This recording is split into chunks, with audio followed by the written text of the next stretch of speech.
I'm really excited to introduce Jeff Archer, who is the founder of YOLO Board. He's a Walton County resident.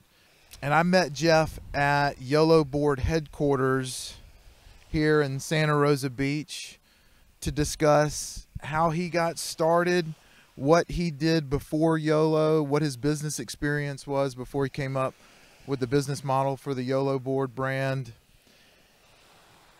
and a specific local topic that's relative to his business, how the local bike trails through the state parks, the conditions of those bike trails and what we can do to improve those, and in a larger plan, how improving our bike trails might play into a broader mobility plan that could even reduce congestion or diversify our already heavy tourism economy. So check out episode number 15 of What's the Big Idea with Jeff Archer. I just got to wonder what these folks who are walking on the beach think with some guy with a microphone shoved in his mouth. It's 7 o'clock in the morning. He wants to walk himself.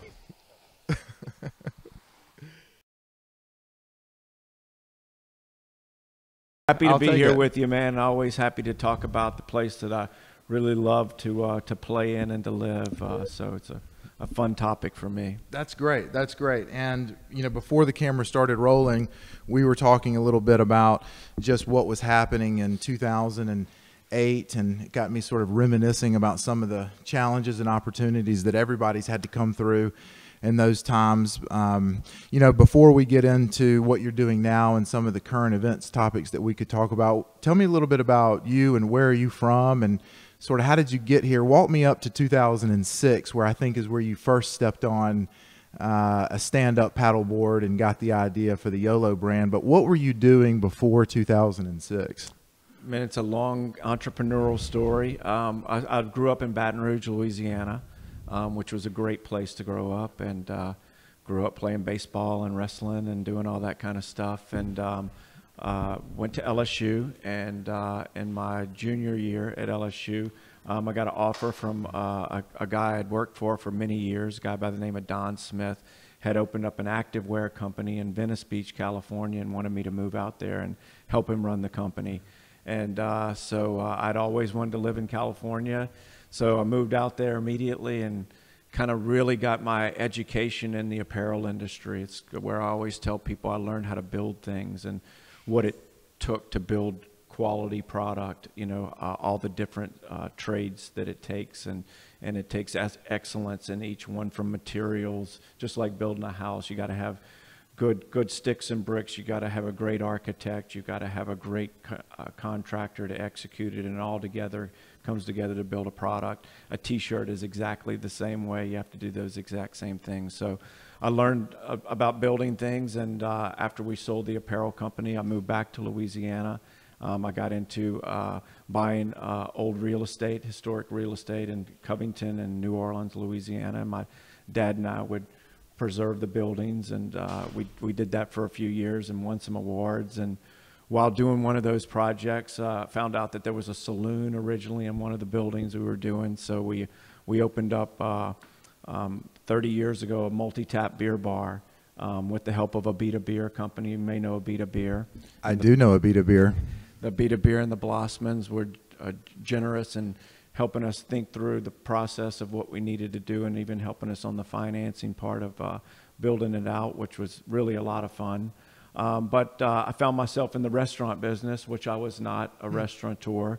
And even though it's called Columbia Street Tap Room, has been a successful restaurant and bar for 20 some odd years, it really wasn't the thing that I was passionate about. And so ended up meeting a patron in my bar and going to Indonesia with him and opening up a furniture factory. Wow. And that's a variety. Yeah, it's, you know, but at the end of the day, it's all about, for me at least, it's all been about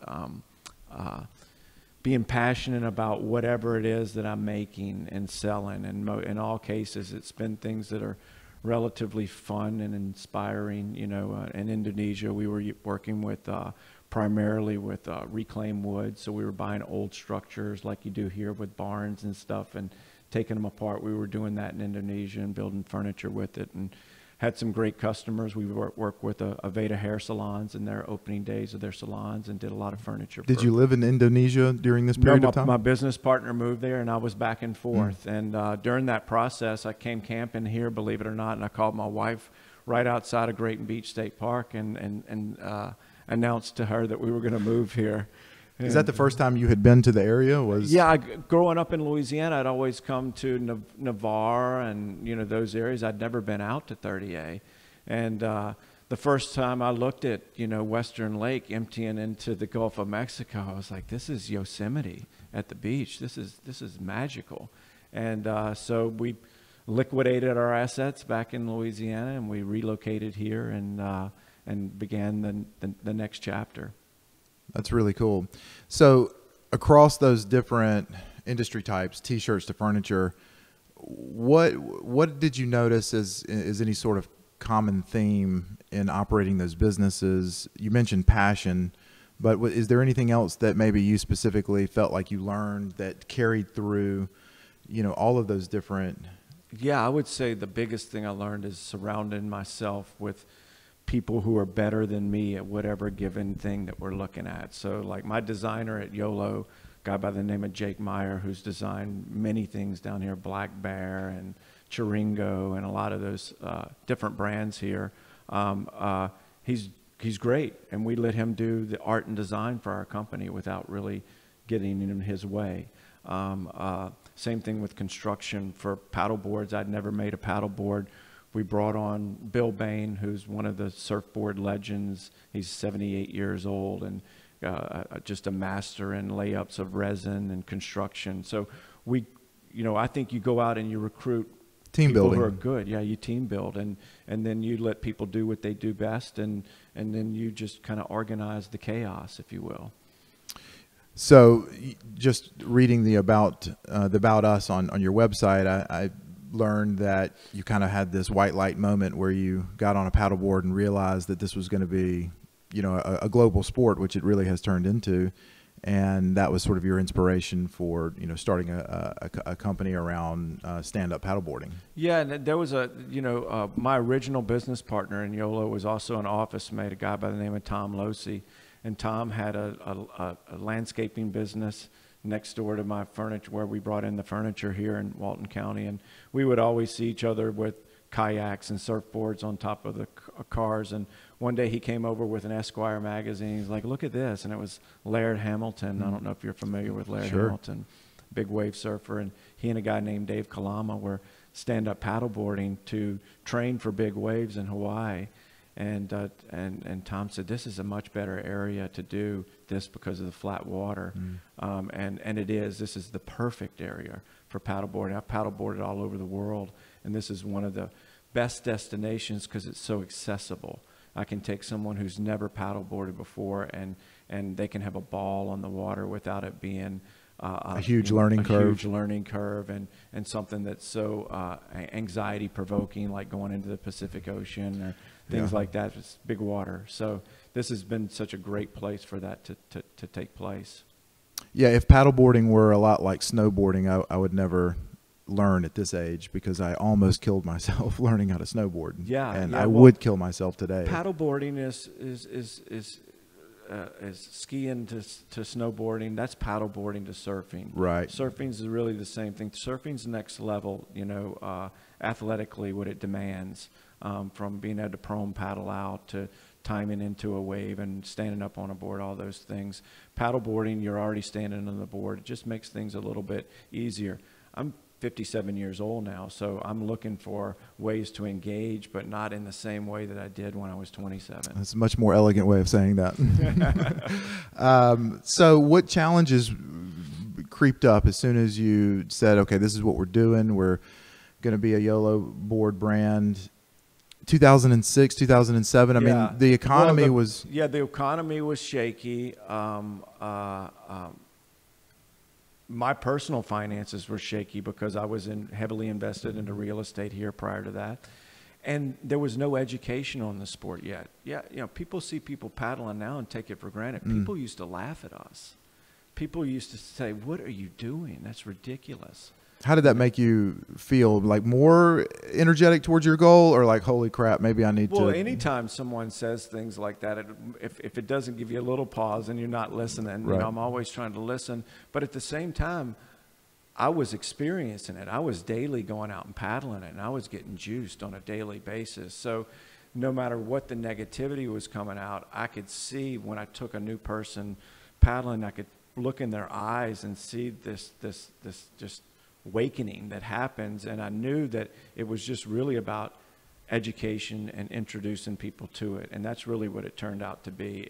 We just needed reps. We just needed, you know, what we call now with the electric bikes, we need butts and seats to really see what is the thing that everybody's talking about. You can't know it until you ride it. Right. After you ride it and you've realized that you can go a lot farther than you would normally go on a ride, then you make that connection. Paddling, until you glide across the water, you can't really put it into words, that feeling that you get from it. So it really just took that. And this was a great place to do it.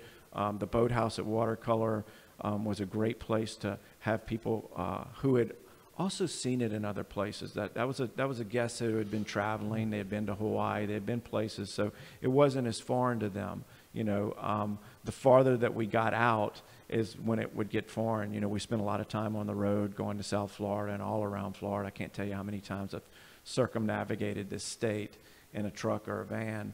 But, you know, the hardest part initially was the educational part. And then once the media got involved, it got much easier because the media loved the visual. That's what the media fell in love with first. It looked like somebody walking on water. And then the stories that flowed out of it was just a lot of juice for the media. And then once people started reading about it, and then their neighbor did it, and then boom, boom, boom, it really started being where it was common to see boards in people's garages as you would go down the street, much like you would bicycles. So with respect to YOLO brand, what is your vision right now? What's on the horizon in terms of where you'd like to take YOLO as a company?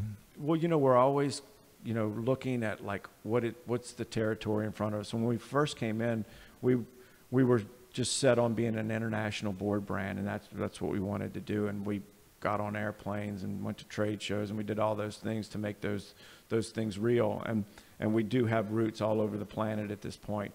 It's not our primary focus anymore, though.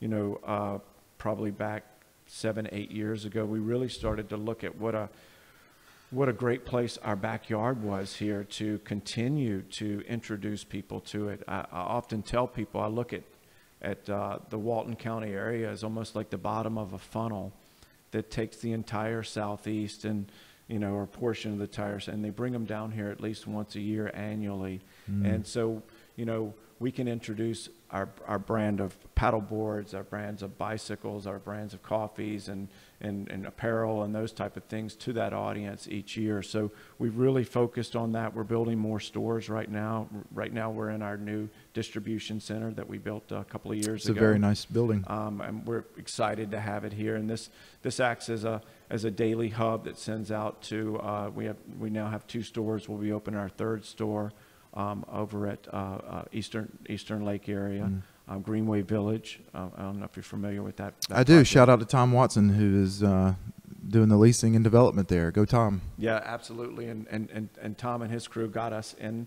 that place, and it's going to be a great.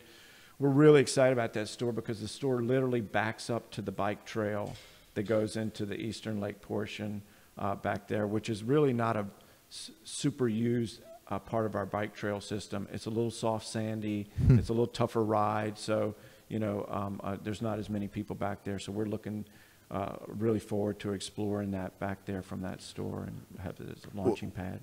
That's a great segue into a topic that I hope you will spend a lot of time talking about. And that's your vision. And I think a vision that a lot of people share. I certainly do share it on, I'll just say, improving our current bike trail network so that they are more accessible. And you bring up a great point about the soft sand. When I moved here 7 years ago, we actually lived in Cassine, And I rode those trails all the time. Now, you're not going to get an adrenaline rush from the speed that you're going to attain or some of the, tricks, but it's beautiful terrain, and you are going to get one heck of a workout because your legs are going to pay for it, which is great. If you're looking for that, that's great. Right. But it would be awesome if those trails were maintained in such a way that, a street bike just, could, or a road bike, not a motorcycle, but a road bike could handle the terrain. I don't know if that's too much of an improvement, but somewhere between where they are now and better, so that they're more accessible to people who aren't going to get out there and look for a squat workout, right? When they get finished. Agreed. There's a majority of our guests can't ride the longleaf pine trail from one end to the other. In some stage they call it intermediate to advanced, is how I explain it to people. My vision, and not just my vision, a lot of people that I ride with and paddle with, and we've talked a lot about, the trailways, and that it's what we have is great. We just need more. And it's not that's not a greedy statement. You can go to state parks all around Florida, all around the United States, and they have more trails to offer. Some are intermediate to advanced, and some are 10-foot paved pathways that connect little municipalities down around the Ocala area, Gainesville area. You see some things like that. So, I would hope that our vision is to continue to be great stewards to what's already there. The 30A bike path, what a treasure it is. Continue to upkeep it and even improve it as much as you can. But, from when I ride the 30A bike path during the season, it needs a relief valve.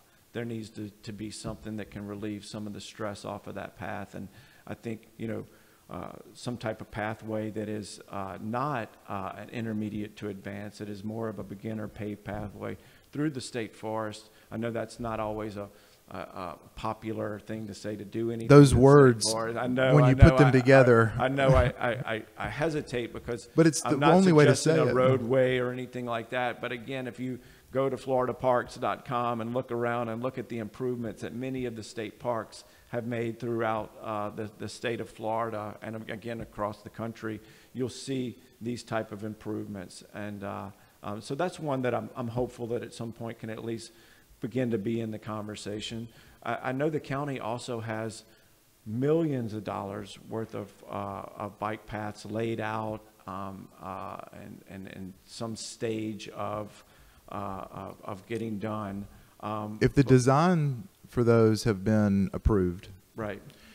Why are well? I'll give you a good anecdotal example. I live in Peach Creek, and the homeowners association there was very proactive about dealing with the county on getting some sidewalks put out there. And once the sidewalks were approved and funded, man, I tell you what, those public works guys have come out there and slapped down a very nice blacktop sidewalk in a matter of weeks. They have really, really done an excellent job. Chance Powell, is he the engineer for the county, and all the guys who come out there and make that happen. I mean, we have got some talented folks here at the county level to do these public works projects. Why is something that's been approved not in the works like this? I mean, do you have any insight on the little insight I have, and it's very little insight? I think it comes down to funding. I think we need more money. I mean, believe it or not, these pathways cost a lot of money to build. So some type of funding is going to be needed extra on top of if we want to continue to improve the infrastructure here.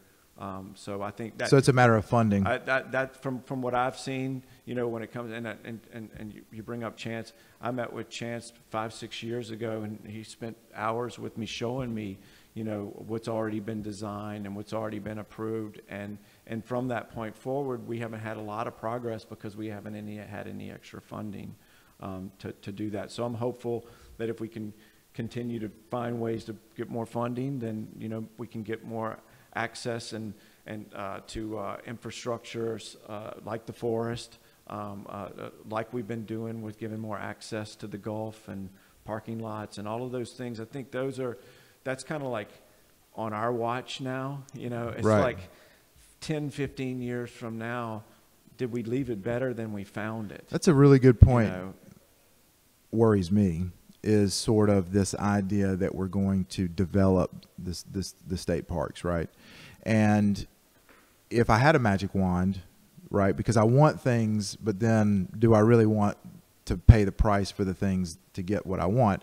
But if I had a magic wand, I would love to be able to ride my bike from Sandestin all the way to the Walton County Sports Complex, mostly through the state park.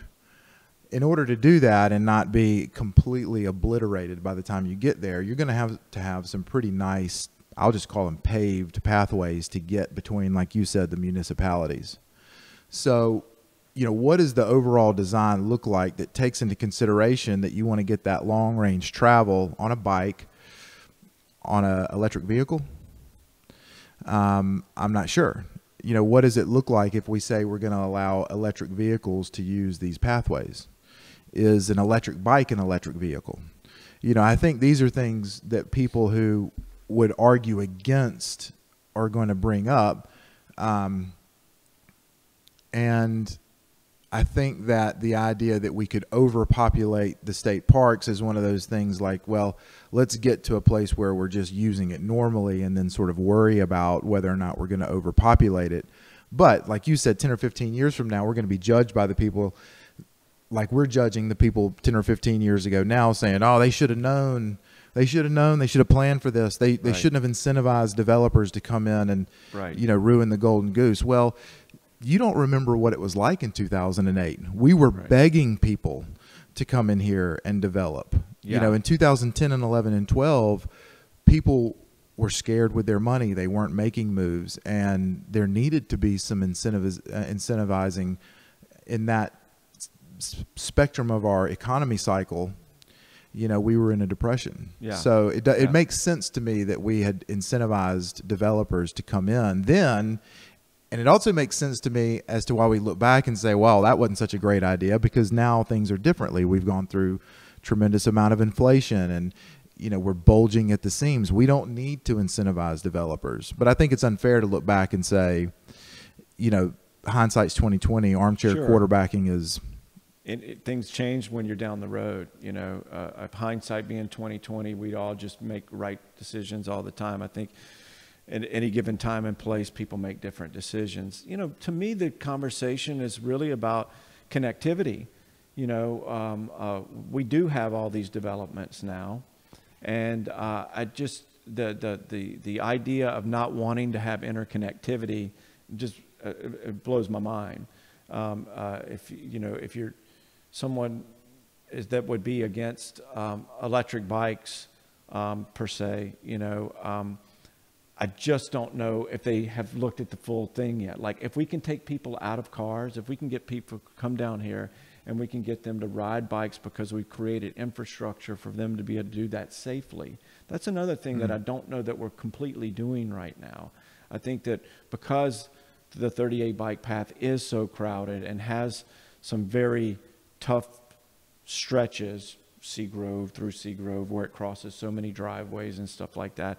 I think from a safety aspect alone that we should be looking not just from the tourism standpoint, but from a personal resident standpoint of making it a safer way. Why wouldn't we want to build a safer route for us to move people along? So, I think for me, the bike thing is just it's a community that is maturing, that now needs to start to look at, like, how do we do these things and how do we move people around safer? And if one of those ways is through bicycles, it's been proven. I mean, it's not like we're on some crazy theories here of like whether this would actually help. It's proven to help all around the world. I just think it's another great solution for us, being the fact that we are in my mind, an eco-driven economy. I mean, the people come here initially for the beaches. We know that our beaches are the number one reason that people come to the destination. But the longer that you're here, you start to see that there's so many treasures as you start to peel back the layers, of the onion. When you take a ride through the forest you're riding through our watershed. You know, you're riding through the filtration system that empties out into these coastal dune lakes. It's why our coastal dune lake water is so pure. It's because it filters through this watershed. And when you start to actually have people use it, they treasure it in a different way. They protect it in a different way. They value it in a different way. And I think that's some of the pluses that you would get from a bike path through the forest, is that people would become a little bit more educated on what exists back there and why it should be protected. So, you know, I think there's so many reasons for this outside of the fact that the obvious, I manufacture bicycles. Well, I do that because I think it's part of the solution here, you know, and we want to continue to be a part of connecting people with outdoors, and we just really believe that more bike paths is one of the easiest ways for that to happen. Yeah, I hate to agree with you, but it's just, it doesn't make for good radio, you know. But I do. I agree with you. I'd really like to see a comprehensive effort made to lay out a really good bike network through our state parks. Have you seen an overall design? I haven't seen anything so much through the state parks. Most of the design that has been done from the county, from what I've seen. And that in a lot of ways is connecting north to south, Mac Bayou to, you know, the pathways, you know, given places where it's already very dense with traffic and people are looking for solutions, giving them just that alternative. Imagine all the people in Mac Bayou being able to ride their bicycles out to the grocery store and all these things that are right there. We just got to continue to connect these places that have people, connect one area to the next area, and we'll look up 10, 15 years from now, and you will be able to do exactly what you just said.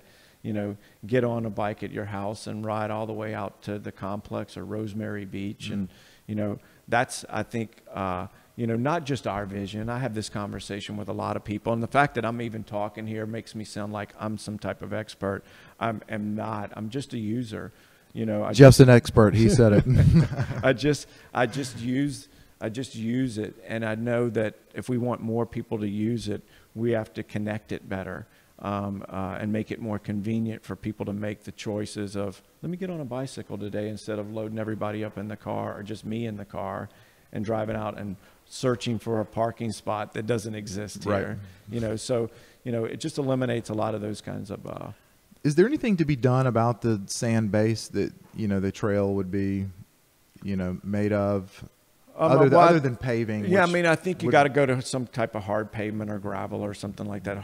Probably pavement. It's going to last longer. I mean, we'd have a lot of rains here, and there's, you know, a lot of washout possibilities there. So, you know, I think a 10-foot pavement east to west, you know, is going to be what's going to be able to be used. Right. By everybody. And I can see everybody, everything from families back there where they're only crossing the major intersections and not all these driveways. But I can also see these guys who are out training on their training bikes where they get 3-mile runs that are uninterrupted, as opposed to being, you know, driven right behind them with a line of cars and, you know, that type of stuff. I just think it's safer. Have you ever ridden a bike? I mean, I'm sure you have, on 98. I won't do it. I won't do it anymore. No. I mean, it is hair raising. Yeah. Just like I ride a fat tire bike now. So when I ride 98, I ride in the ditch. Oh yeah, in the ditch. Yeah, no, literally in the ditch. I ride a skinny tire bike, and I still do it. Right, it's still safer. Yeah. But in two of my last several outings, I've seen people down on the side of the road who've been hit. You know, I know that's the bike path on the side of the highway is what they do by law. But when you're counting that as the we bike don't even path, have that. Yeah, it's just the minimum. Right. Yeah. You know, it's not what a destination community for vacation tourism should be setting as the standard. I think we can do better than that. You know, in this recent county commissioners election, the bike trails was talked about. I think Chaz Galloway, who did not win, but he came out and sort of publicly made it a part of his campaign. And I thought that was just a really good idea. I hope Donna Johns picks that mantle up and makes that part of her platform for the next 4 years is something that she wants to get accomplished, is really championing this idea of getting these bike paths, you know, in place, and primarily because I believe TDC money could be used to fund some of it. I mean, everyone wonders why TDC money isn't available to do all sorts of infrastructure projects, and my understanding is that according to state statute, it has to be directed towards something that can directly be tied to tourism. Right. And I would think that these bike trails would meet that qualification. Do you have any insight into that? I mean, I agree with you. I do think that it should be able to, you know, and I think it has probably in the past. I do know that all the maintenance and that type of stuff does come out of the TDC. But I do think that there could be some TDC efforts in this. And, you know, when you get everybody going on the same deal, like if you get the TDC on the same page and the county commissioners on the same page, then I think we really got something there. Right. And you know, what's interesting is that I've been having this conversation for years. And you mean this isn't our idea? Right. Well, in the beginning, you know, I could see business leaders and even friends of mine looking at me like, "God, Jeff, that guy, man, such a dreamer." Yeah, you know, just and that it really, I don't think that they could make the connection on why it should be prioritized. You know, for us that live here, it's a quality of life issue. For people that visit us, it's both a quality of life issue and even a safety issue. You know, because I don't know that sometimes they're aware of how dangerous it can be to ride a bike and how aware and how close they need to keep their kids and that type of stuff. So I think when you got a win-win like that, and I used to try to sell it in the early days when I would talk about it because I knew that the TDC money could only do improvements that were for guests. I would call it it's a new roller coaster. I mean, if you really, I mean, look, sit and watch that when they come over the bridge, how many people are bringing bicycles with them? A lot of people. So bicycling as an activity that they're planning on doing while they're here. So if we know that already, to build more bicycling infrastructure only builds more activities for our guests. So to me, that's just a direct correlation of like how TDC monies could be used for that. So not only are we making it a safer place for the guests to ride their bicycles that they're already bringing, but we've also made it a more fun place, you know, to go. I know people now who go to Bentonville, Arkansas to go bike riding. Thank you, Walmart. It wasn't always that way. They went in and decided to put in that type of bicycling infrastructure was going to be a magnet for people to come and live there. It was going to be a higher quality of life. It would be a great place to visit. And they created it, and it happened. So these things, there's so many examples all over from private sector, like Walmart getting into doing it, to public sector. Dothan, Alabama, Forever Wild. Spend a day, go up there and do a bike ride up there in Dothan, Alabama. I mean, hands off to those guys. Beautiful, great place, a place that I drive to go. And if I lived there, I know I would love that was available to me. I have to check that one out. Yeah, Dothan's 45 not too far minutes away. away. Yeah, 45 minutes away, and super hilly and terrainy, and it's what I like. I call things that I like at this point Adventure 101. Right. You know, accessible. You know, not death-defying. You know, but just a fun day out in the woods on the trails. Is there an advocacy group that's formed around this issue of pushing the bike trails forward? No, not really. Not at this point. A lot of private conversations going on, but nothing formalized. Okay. But I think, you know, as we progress, we do need more citizen input, and we do need that specifically to let the commissioners know that citizens here think it needs to be a priority, you know, and where it's put and where it gets done. Up until this point, you know, generally we get an extra bike path when we get a new road. Right. You know, like, oh, they're going to improve the bike path there when they redo 98 from da-da-da-da-da. Like, oh, okay, yeah, okay, right. More, sir. But I'd like, exactly, more, sir, thank you. But I'd like to see that maybe flip for a couple of years and to where we're really going, let's focus on this connectivity with the bike paths, and let's see what kind of change that we can make with that. Absolutely. Well, where is the closest YOLO store here that someone can go and buy one of these fantastic boards or bikes? We've got a store 2 miles up the road here in Gulf Place on Highway 30A. Got one 6 miles to the west of us in Miramar Beach, our flagship store there in Miramar Beach. And then soon we'll have one 6 miles to the east here in Greenway Village. So yeah, I'd love to. We've got free demos on boards and bikes, so people can check them out. But try it before you buy it. We're real proud of the equipment that we build, and primarily everything that we built was designed for this area. You know, all the YOLO designs come right out of this deal here. Whether they end up in Germany or wherever, the design was initially is how will it work in Western Lake? You know, how will it work on the Longleaf Pine Trail? And so a lot of that comes into our products. Well, Jeff Archer, a true entrepreneur with a hyper-local focus. I really appreciate your time and thank you, Bo, having this conversation with me, and I look forward to speaking with you No, man, again thank you about it. for making these conversations available for people. I think that's really what we need. We need people talking about it and raising the consciousness level of like, let's get this done. We can do this. This is our shift. Let's be the best stewards that Walton County has had touch it so far. You heard it here, guys. All right. Thanks, Jeff. Thanks, Bo. All right, man.